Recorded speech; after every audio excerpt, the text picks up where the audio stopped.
Welcome to the first mock draft of the season. This is the first time where I really feel comfortable with the slots where I think players around will go at least.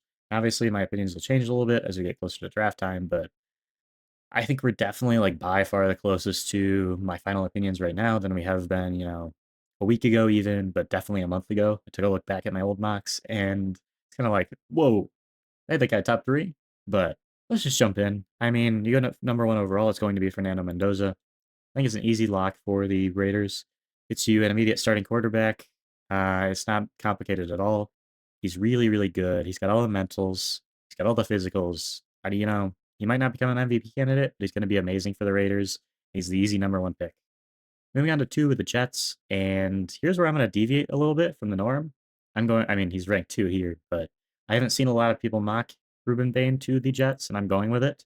I think in terms of the top three edge rushers, I pretty clearly have Bain and Reese above Bailey at this point.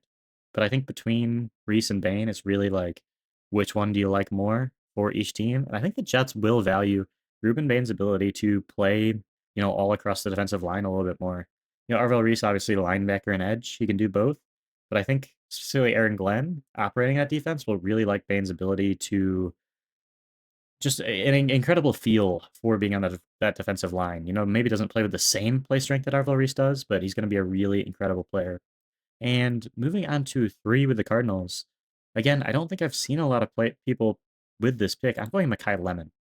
Um, I think there's, again, similar to the edge rushers, a pretty clear top two for me in the wide receiver group, and that's Makai Lemon and that's Carnell Tate.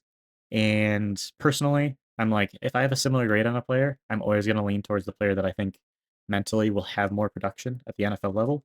And for a team like the Cardinals that really needs production at the wide receiver position, they have a great tight end in Trey McBride, but Marvin Harrison Jr. hasn't really worked out. Michael Wilson's good, but you could really use another amazing wide receiver or a amazing wide receiver in that group.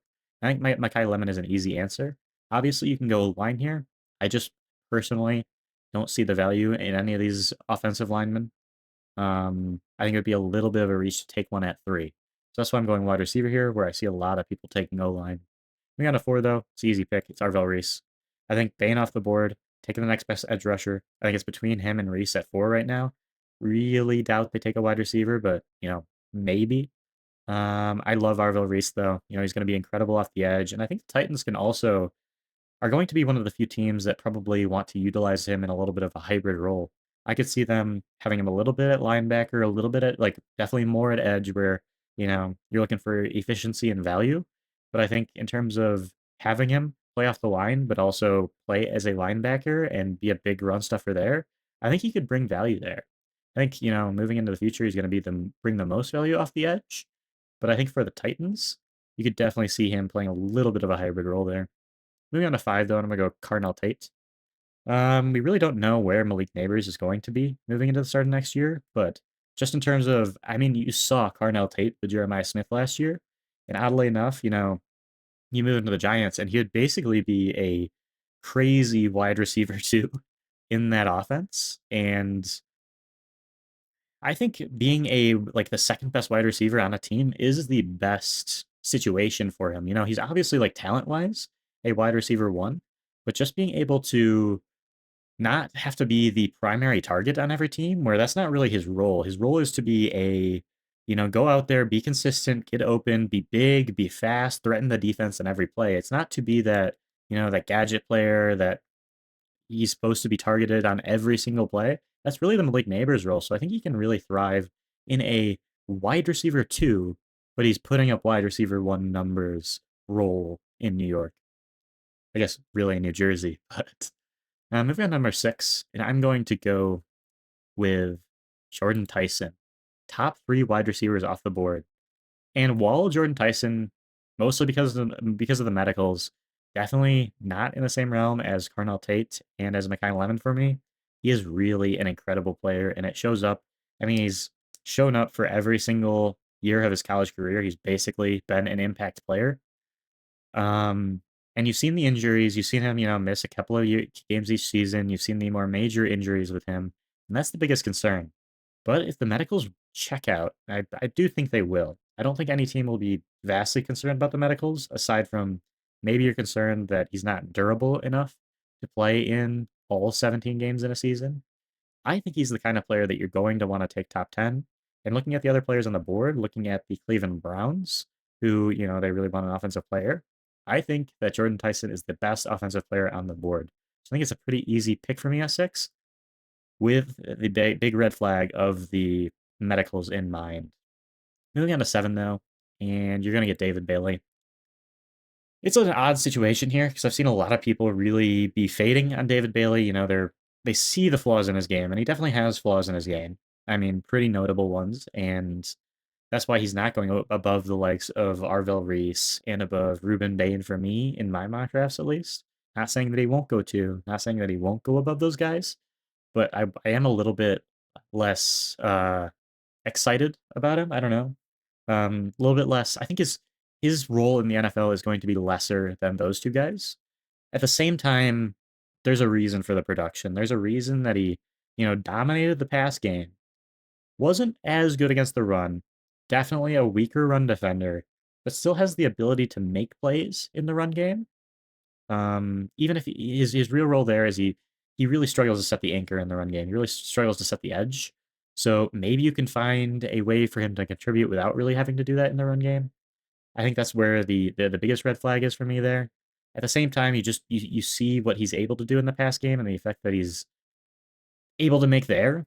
And I don't think you can let him slip past 7. There's really too much production that will translate to production at the NFL level.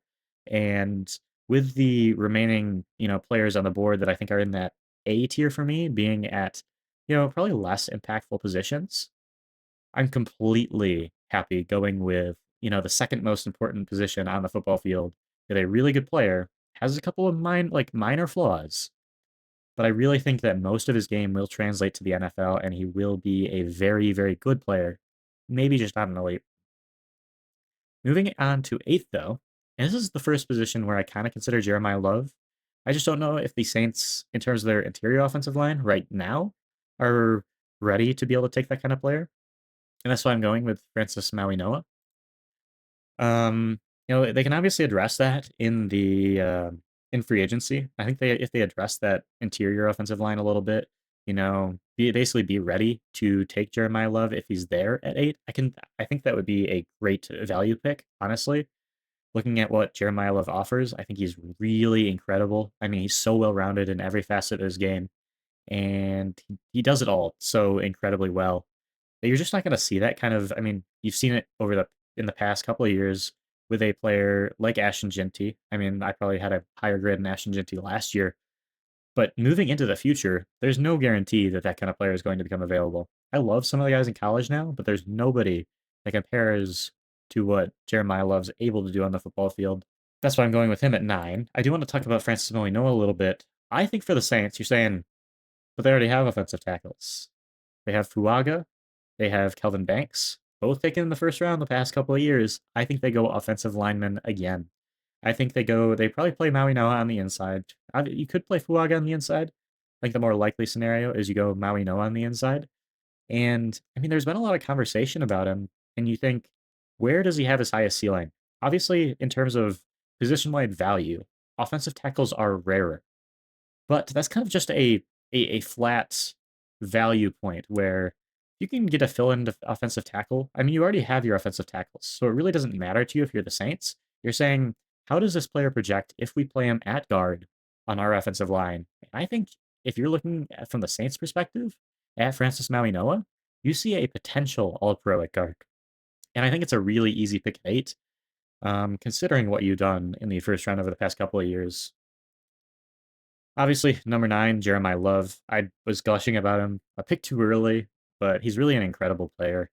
Super well rounded, and I think for a team like the Chiefs, I know they have other flaws, but they're not going to take a cornerback. They've become pretty clear about that. I think they're really good at having those late round corners contribute. So unless they're getting a true value pick at corner, I love Delane. I really do. I think he's a great player, but I don't think they'd consider him at 9. And just looking at the other players, like maybe you'd consider Sonny Styles, but just in terms of positional value, I think Jeremiah Love brings too much that you're not taking. Like for you not to take him at 9 if you're the Chiefs and really help Patrick Mahomes out. There's been so much pressure on him over the past few years specifically to just be the king of that offense. And especially coming off the torn ACL, just take a little bit of pressure off of him by taking Jeremiah Love. Moving on to 10, and I feel like I've seen Bengals fans complain about corner, but you have to go with Delane here. You really do. You're looking at a truly like superstar outside corner, best player left in terms of positional value plus the actual ability there. Obviously, I really love Sonny Styles and I consider it, but they already have a ton of young linebackers and a group that's kind of questionable there, where I wouldn't feel comfortable putting another young linebacker in that group. I couldn't feel comfortable. So looking at the corner group, I think you probably move Dax Hill into more of a slot role. I think you play Delane on the outside, and he is just locked down. He's really incredible. Maybe you wish he had a little bit more to the run defending part of his game, but just in terms of the athlete and what he's able to do in coverage, he's going to be an instant shutdown corner and somebody that can get picks as well. Like a really incredible outside corner and probably the last like elite tier player I have in my class. Moving on to number 11, I think this one is basically just between Caleb Downs and Sonny Styles. I think it's basically just which one do you think is going to have a bigger impact for you on the field if you're the Miami Dolphins? And I'm going to lean towards Caleb Downs. Um, Obviously so incredible at everything he does. A great coverage player, really nice tackler, super consistent all across the board. And for a team like the Dolphins, you can play him super close to the line, just have him be rack up tackles, defend tight ends. I think it'll be like, this is just a player that's able to do so much for you on the defensive side of the ball. I think at 11, you're feeling super happy to get him here. Obviously, consider Sonny Styles, and that's what I'm going to go with here at 12. I think it's pretty clearly like I have a clear top 12 in this draft, and I think that's pretty much the guys that I would consider in the top 12. Maui Noah being a bit of a like asterisk, where I just think he's such a good fit to the Saints, and I think he would thrive so much on the Saints that I'm happy taking him at 8, even if he's maybe not in that clear top 11 for me.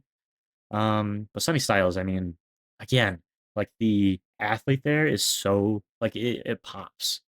It's one of the best athletes at linebackers you'll ever see. He just plays so smooth and fast, and he's massive, and he's able to play in coverage against some really awesome like a genuine wide receivers. It's just a complete package at linebacker, and I think obviously you see it in the NFL where you're saying, "Hey, how much positional value do you see at linebacker?" But I think there's too much in Sonny Styles' game to go anywhere like past 12. I would be genuinely very shocked if I see him get past the Cowboys here at 12. Moving on to 13, I'm gonna go with Jermon McCoy. Had a really incredible year last year at Tennessee, and it just fits exactly what the Rams need to a T. I also think it's BPA, so Rams getting a really incredible value here as well.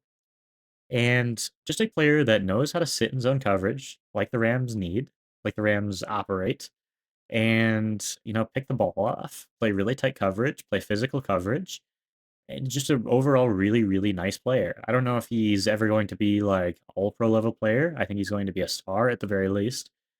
But I think it's just like for a team in the Rams that really, really need that kind of corner, it's the perfect pick. And it's a pick that I've had, for the past like 2 months. So it's not a surprise if they were to take Jermod McCoy at 13. Moving on to 14 with the Ravens. And I'm gonna go with Vega Iowani here. I've seen a lot of people basically say, "Hey, he doesn't fit the Ravens offense. He's more of a gap guy than a zone guy." And I completely get it, but at a certain point, you're like, "But this is just a incredible player." Like it doesn't really matter what scheme he fits into when he's just that good, and he'll be able to fit into your scheme no matter what. Vega Ioane might be the best offensive lineman in this class. I mean, you look at the physicality, you look at the athlete, you look at the way he's able to move more quick than like down the field fast. But when you consider the entire profile, he's really incredible. Just instantly slots in an O line and is a plus player with massive upside. So there's really not like for a team in the Ravens that needs a guard, just if the best player is a guard, you really don't have to think twice about it. Even if he's not like the perfect player for your offense, it's still the right pick. Moving on to 15, this is really where the draft opens up for me. Like, I think Fano is probably the best player on the board here for me, but for a team in the Buccaneers really doesn't need a tackle. I think there's a ton of options, and you could see a really weird pick here that you just don't expect with how many, similar level players, I guess, like players that at least aren't very different in terms of their grade for me on my draft board. Um, but I'm gonna go with TJ Parker. And you've seen him, obviously did not have the most productive senior year, but really came into the year looking at, potentially maybe the first overall pick. And he's really got an incredible amount of talent. You've seen him really rise over the past couple of weeks, ever since the Senior Bowl, pretty much, where he shined really brightly. And I don't think that's a surprise. You saw that entire Clemson defense really not put up the same numbers. And I think I saw a Twitter post recently where you saw basically quarterbacks were getting off the ball way faster against that Clemson defensive line. Not surprising, but it does explain that decrease in numbers a little bit. But I think you're looking for the player in TJ Parker. Like, if you're looking at the player that you're getting that was playing in 2024 that put up those numbers, garbage stats or not, the fact is he's making the plays. And you're looking at the other edge rushers in this class, and you really don't see a lot of players that have the combination of twitch in the pass rush, twitch and bend in the pass rush, the athlete to be a real plus pass rusher, alongside the physicality to be a plus run stopper. And I think you look at the rest of those guys and you really don't see that. I think TJ Parker is you have Massador, who's obviously really good, but comes with a little bit of age and injury problems, first and foremost. TJ Parker doesn't come with any of that. And I think he's going to go as high as 15 on draft day, but at least in this range. Moving on to 16, I'm taking in my opinion, the best interior defensive lineman in this class is Lee Hunter. He's massive. I mean, he's 330. He looks like a freight train playing off the defensive line. But then you see him move, and it looks like he's playing at 280. It's genuinely pretty incredible. And he is like a fifth year college player. Doesn't necessarily has had solid stats, but hasn't broken off the page before this last year. Just in terms of the player that you're getting, Lee Hunter is incredible. And he should be the first defensive tackle off the board here. I think people would consider Peter Woods really talented player as well, but you're looking at the combination of genuine production in getting to the quarterback, effectiveness against the defensive line, and you're looking at a player that the Jets would absolutely love on that defense. Trade away Quinn Williams, get a potentially better player in response here with Lee Hunter. And then a 17 with the Lions, and I gotta go with Spencer Fano here. Again, I was saying probably best player available at this point on my board, along with Lee Hunter, honestly. Kind of undervalue. I didn't talk about him as being in that range, but definitely very incredible player. Fano slipping to 17 here. I've seen him as high as like 3 to the Cardinals. I just think the offensive linemen aren't quite as good in this class, honestly, and I could think you could see them slip a little bit. I wouldn't be shocked to see Fano be here to the Lions. I would be a little surprised if a team didn't trade up. But he's really, really good. Just a complete offensive lineman. And for a team in the Lions who potentially are going to have to find a replacement for Taylor Decker, I don't know how long Taylor Decker is planning on continuing to play. Fano is a very easy option there. Moving on to 18 with the Vikings. And you've seen a lot of nickel corner here. I'm going to take my best, nickel corner on the board, and that's Emmanuel McNeil Warren. Potentially my best player here at the board, and I think you're just getting an incredible, incredible athlete who could be going higher than this on draft day. I mean, I think I saw Daniel Jeremiah had him as high as like 13 or something. I don't know if he goes that high. I think, maybe not as effective in the run game as you'd like to see from a pure nickel corner that's going this high. But just in terms of the genuinely a freak athlete, like one of the best athletes in this class, and really has the instincts to be able to play against the run game and be able to pick off passes. And for a team in the Vikings that needs that kind of player, go ahead and take him. Moving on to 19, and I really only consider defensive line here, and I'm going to go with what's pretty clearly to me the next best edge rusher in this class, and I think probably could have been a top 10 pick if he was a couple years younger. I mean, he would be a top 10 pick if he was a couple years younger and didn't have the injury problems. Akeem Mesidor. Um, you're getting a player that just, and you see the production last year, it's incredible. He's really, really good. Doesn't have quite the, like, isn't quite the athlete that you're going to see out of the, like the freakish stuff that comes out of, David Bailey, comes out of Arvell Reese, comes out of Ruben Bain sometimes, but plays with incredible amount of physicality and just knows how to utilize that. Plus his like pure juice as a pass rusher, which he absolutely has, to just rack up numbers genuinely and make impact every play. And I think when you're picking at 19, you see the medical issues there, but you see the player in Mesidor and you can't go any other way. Moving on to 20, and I'm going to go with Peter Woods here. You're looking at the next best defensive interior player in the class, someone that didn't have the production, I would say, that Lee Hunter had. Um, but again, you saw that with like TJ Parker, really didn't get the chance at Clemson, had a down year, and I think there's reasons for that. Pretty much every single player at Clemson last year had a little bit of decrease in terms of production on the defensive line. Um, and you look at his numbers, moving back to even 2023, 2024, you're seeing a player that just takes up space and makes opposing offenses really like have to deal with him. He's just so huge and so quick. Maybe he won't ever be like a huge sack guy. It's not really ever been his forte of being able to get to the quarterback and take him down, but he's always making an impact on the player just so consistently. And you've seen the Cowboys go defensive line, defensive tackle, big defensive tackle very recently over, the past 5 years or so. But in terms of like looking at who they drafted versus Peter Woods, you're seeing somebody that genuinely has the like I wouldn't say production in college, but the pressures in college to make you think that to let you know that he's going to be a reliable and impactful player in the NFL game. And I think for the Cowboys, that would just be a dream on the defensive line for him. Moving on to 21. And Steelers are in a weird position where they have Broderick Jones on the offensive line, but he just hasn't really stepped into that starter's role with confidence. And looking at who they've liked in the past in terms of the offensive line, and they love offensive line. I think Mike McCarthy's not scared to go with an offensive lineman in the first round. I'm gonna go Caleb Lomu. I think they're really going to value him. They're going to value his preparedness going in the NFL. I think he's just a day one starter. Maybe doesn't have the crazy upside that you're going to see with like Fano or Maui Noah or anything, but he's just a day one instant starter on the outside there. And I think apparently, it seems like they're probably going to bring Aaron Rodgers back. You got to be able to protect him. I think Caleb Lomu is the right answer to do that. I feel like I'm talking him down a little bit. I was saying, oh, he's just like an average starter. But for pick 21, guaranteeing like an average starter at maybe even a plus starter on the offensive line, at offensive tackle, at left tackle specifically, feels like really great value to me here. And moving to 22 with the Chargers, I'm going to go with Caden Proctor. I know you're going to see this and you're going to be like, okay, what's the plan here with Caden Proctor? It would be to move him inside. I think that's where his role is going to be best in the NFL. Everyone's going to want to compare him to Evan Neal. I really don't think it's the same player at all.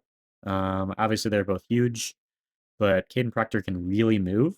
His problem is just that his anchor's not great. He gets off balance a little bit too much. He's got to fix up the technical aspects of his game, where Evan Neal just couldn't deal with the physical aspects of being an NFL lineman quite a bit.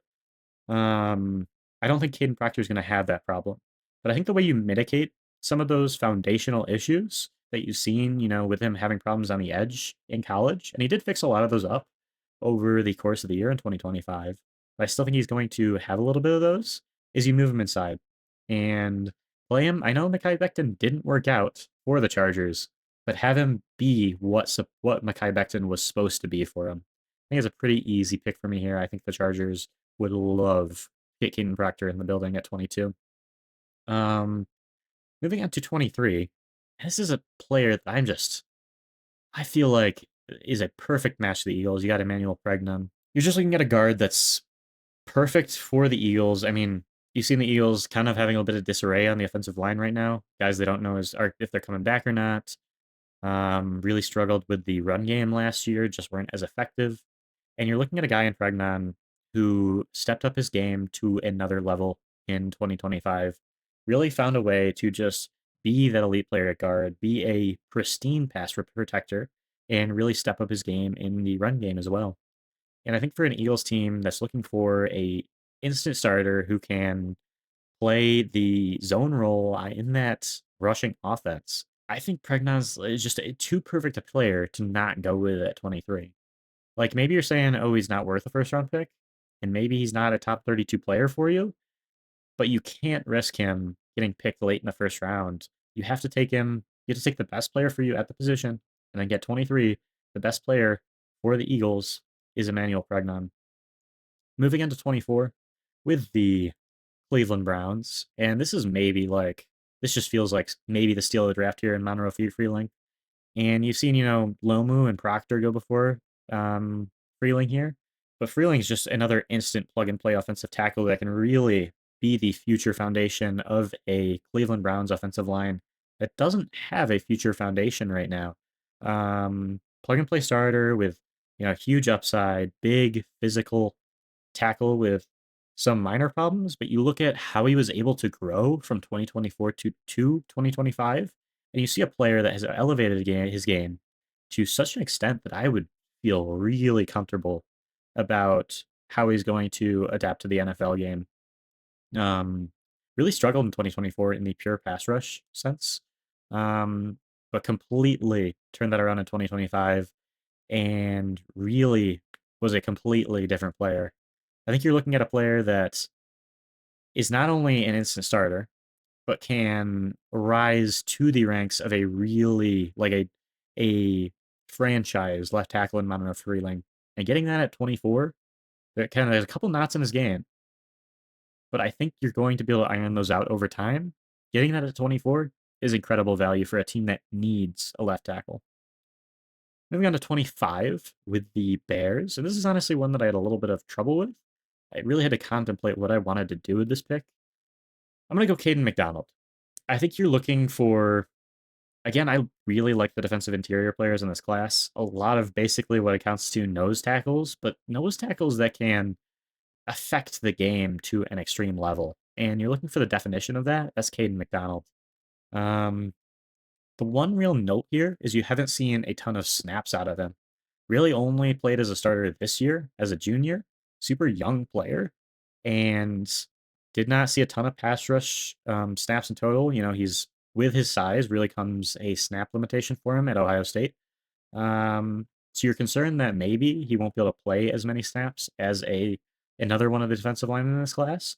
I think aside from that, a pretty clear first round player for me, just in terms of a guy that was able to affect the run at such a ridiculous rate. For Ohio State in 2025, I think it would be a very, very good pick here for the Bears. Moving on to 26 with the Bills, I'm going to go with Omar Cooper Jr.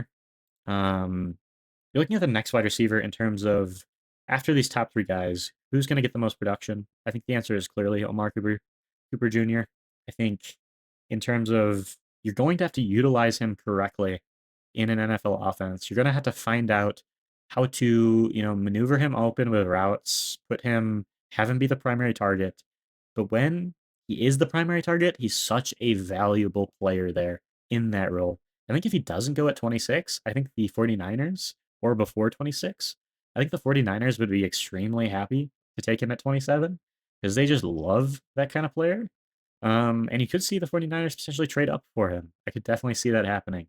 But I think the Bills have got an extremely similar thing going on there where they need production at wide receiver. They need somebody to take over that number one wide receiver role, and Omar Cooper is the right player for that. I would love, love, love, love this pick for the Bills. Moving on to number 27, and I think again, 49ers would be sitting here thinking Omar Cooper just got stolen from them, basically. They're thinking, oh, what do we do? We're panicking a little bit. Just go Dylan Thieneman.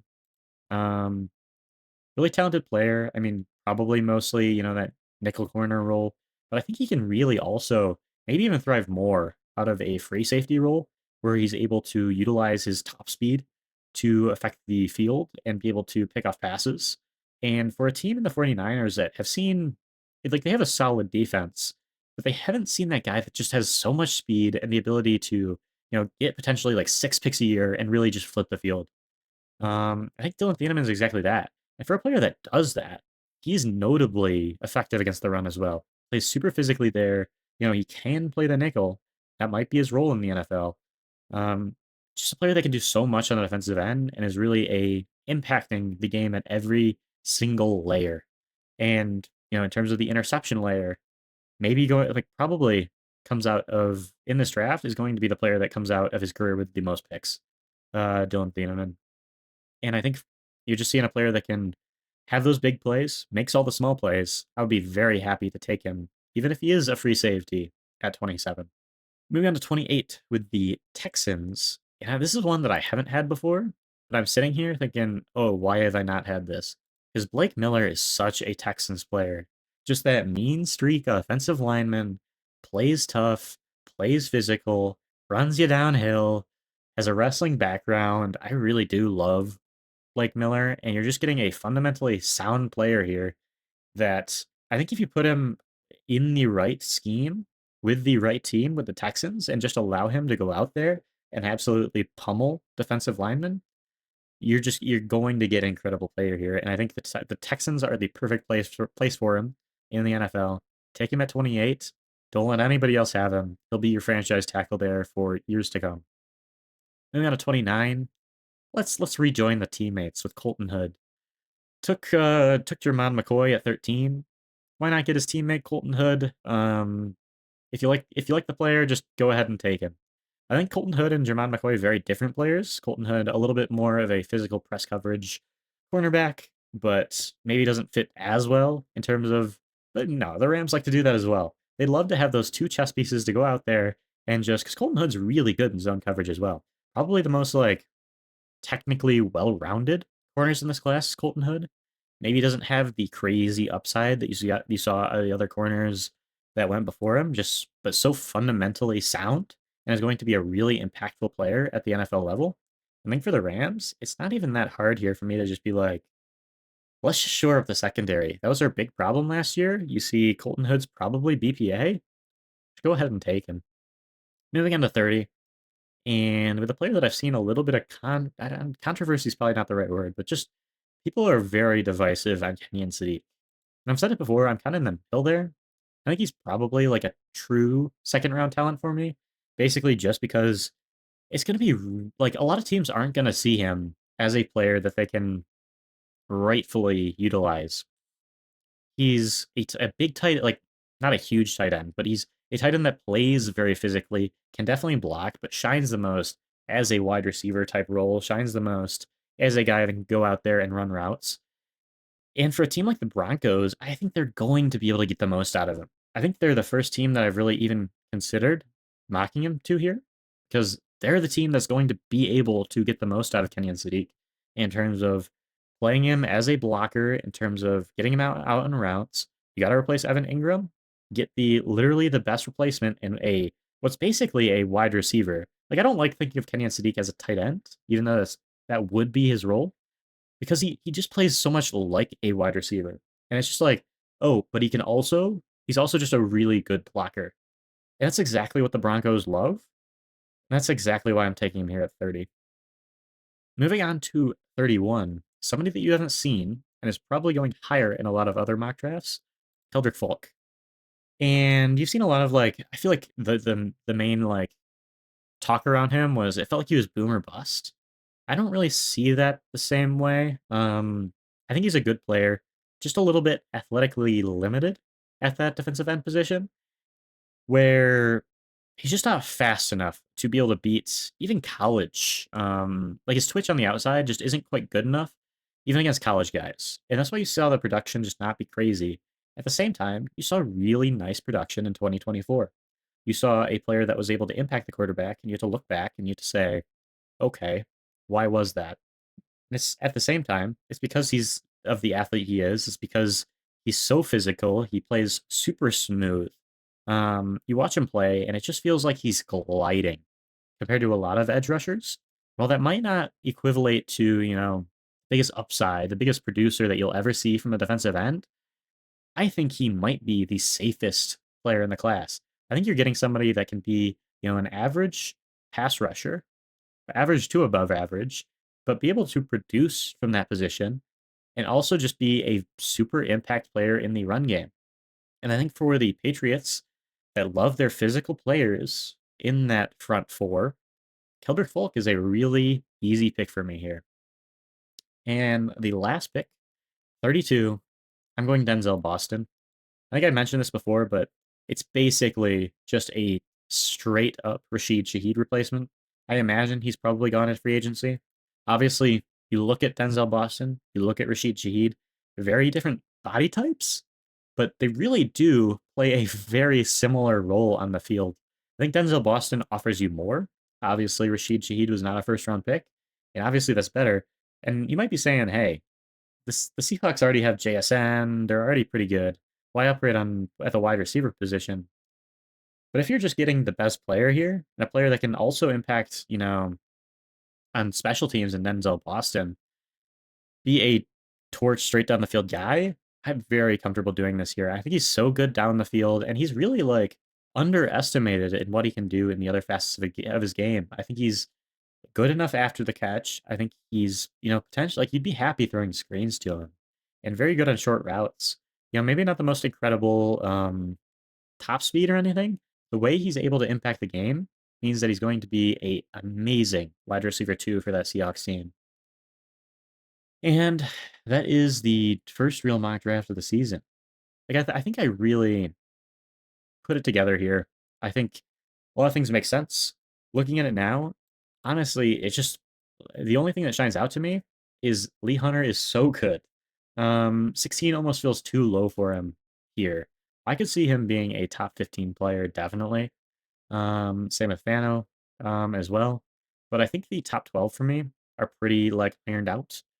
I'm interested to see how those maybe change over the course of the season, over the draft season. And I'm excited for the combine, man. With that said, stay tuned for more mocks. Probably do one in another couple of weeks or something like that. And see you next time.